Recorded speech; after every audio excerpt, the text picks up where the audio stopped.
আসসালামু আলাইকুম।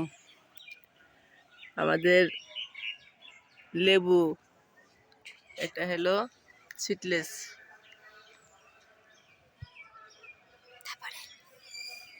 অসংখ্য লেবু।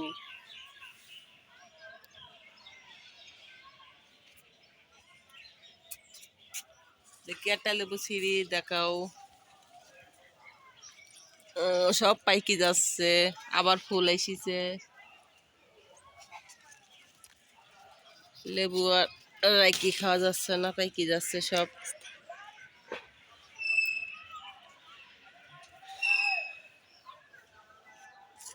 আবার সব ফুল এসেছে, সব ফল দাঁড়াবে।